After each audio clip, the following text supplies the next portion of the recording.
شیعہ سے جب کوئی نکاح کا پروگرام ہو تو کیسے باقاعدہ کسی دارالفتہ سے پہلے فتویٰ لیں. سمجھ میں آ رہی ہے بات؟ شیعہ سے اگر کوئی نکاح کرنا چاہتا ہے تو کسی دارالفتہ سے مستند ادارے سے تحریری فتویٰ لیں کہ میرے لیے یہ نکاح جائز بھی ہے یا نہیں. بسم اللہ الرحمن الرحیم. حضرت جنید بغدادی رحمہ اللہ تعالیٰ کی خدمت میں ایک شخص آیا, بہت عرصہ رہا, پھر واپس جانے لگا مایوس ہو کے. انہوں نے کہا کیوں جا رہے؟ انہوں نے کہا میں تو سمجھتا تھا آپ بہت بڑے بزرگ ہیں, تو میں نے تو کوئی کرامت دیکھی نہیں, آپ کوئی گنجے کے سر پہ ہاتھ پھیرا ہو, بال اگائے ہوں, کسی کو پھونک لگائی ہو ٹھیک ہو گیا ہو. آپ تو ہماری طرح کے صبح پراٹھے کھاتے ہیں, انڈا کھاتے ہیں, اس کے بعد پھر اپنا عبادت کرتے ہیں یا جو بھی, تو ہماری طرح کے آدمی ہیں آپ, کچھ ہو ہی نہیں رہا. تو انہوں نے فرمایا مجھے اتنے عرصے میں کبھی سنت کے خلاف کوئی کام کرتے ہوئے دیکھا؟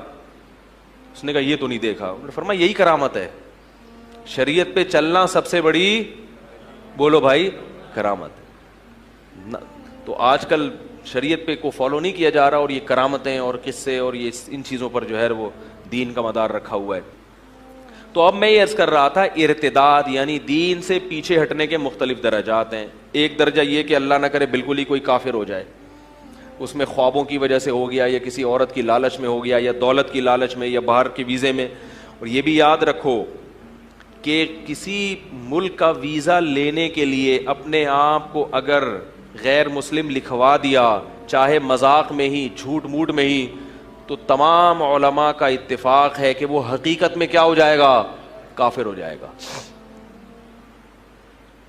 بعض لوگ سنی ہیں اپنے آپ کو شیعہ لکھوا دیتے ہیں. میں شیعہ کا قائل نہیں کہ شیعہ کو کافر کہا جائے یا مسلمان کی بحث, اس نے امت میں بہت لڑائیاں لڑوائی ہیں, ان چکروں میں نہ پڑیں. لیکن اپنا مسلک بدلنا دنیا کی خاطر, یہ غیرت مند لوگوں کا کام, بولو بھائی, نہیں ہوتا. یہ غیرت مند لوگوں کا کام نہیں ہوتا.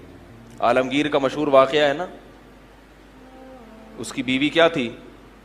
شیعہ تھی. تو شیعہ سے جب کوئی نکاح کا پروگرام ہو تو کیسے باقاعدہ کسی دارالفتہ سے پہلے فتویٰ لیں. سمجھ میں آ رہی ہے بات؟ شیعہ سے اگر کوئی نکاح کرنا چاہتا ہے تو کسی دارالفتہ سے مستند ادارے سے تحریری فتویٰ لیں کہ میرے لیے یہ نکاح جائز بھی ہے یا نہیں. وہ اس کے عقائد کی تفصیل جاننے کے بعد فتویٰ دیں گے. ایسا ہی نہیں ہو کہ کوئی بھی شیعہ ہے تو سنی سے نکاح کرے, سنی ہے تو شیعہ سے نکاح کرے. اس کی ڈیٹیل ہے, کچھ اس میں تفصیل ہے. دارالعلوم کرنگی ہے, بنوری ٹاؤن ہے, جامعۃ الرشید ہے, جامعہ فاروقیہ ہے, یا وہاں پنجاب میں جامعہ اشرفیہ ہے, کسی بھی اوتھینٹک مدرسے سے باقاعدہ اس کے عقائد بتا کے ریٹرن میں فتویٰ لیں اس میں. کیونکہ شیعہ لوگوں میں بھی بہت سارے مختلف قسم کے مسلک ہیں, ٹھیک ہے نا, تو ہر طرح کے لوگ ہیں. کچھ کے عقائد توحید والے ہوتے ہیں اور کچھ کے نہیں بھی ہوتے, تو ہر طرح کے لوگ ہیں اس میں. تو بہرحال اس کی بیوی شیعہ تھی. تو وہ کیا تھا کہ وہ اس نے میاں بیوی نے سوچا کہ ہم شیعہ سنی علماء کا مناظرہ کراتے ہیں.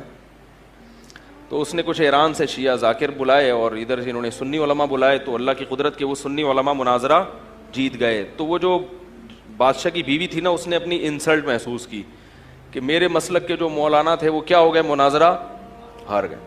تو اس کو بڑا افسوس ہوا کہ میں تو آپ کی محبوبہ ہوں اور آپ نے میری انسلٹ کی ہے. اس زمانے میں تو فارسی میں ہوتی تھی جو بھی ہوتی تھی, آج کل انگلش میں کیا کہتے ہیں اس کو, انسلٹ کیا, بے عزتی کی ہے. ایک طرف مجھے کہتا ہوں میں محبوبہ ہوں اور دوسری طرف آپ نے کیا کی ہے, انسلٹ. تو بادشاہ نے بیوی کا کہا کہ دیکھو میں نے تمہیں اپنا دل دیا ہے, اپنا ایمان, بولو نا یار.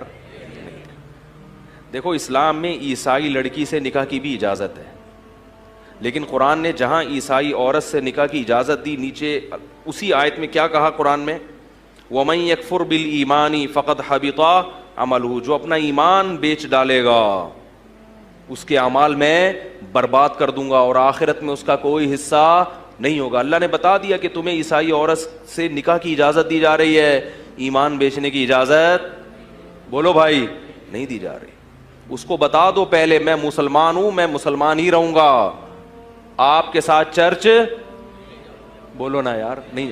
اور یہ بھی اجماع ہے اس پر کہ بچے بھی کیا ہوں گے, مسلمان ہوں گے. بچے بھی چرچ نہیں جائیں گے, مسجد جائیں گے, چلہ لگائیں گے, سروزہ لگائیں گے.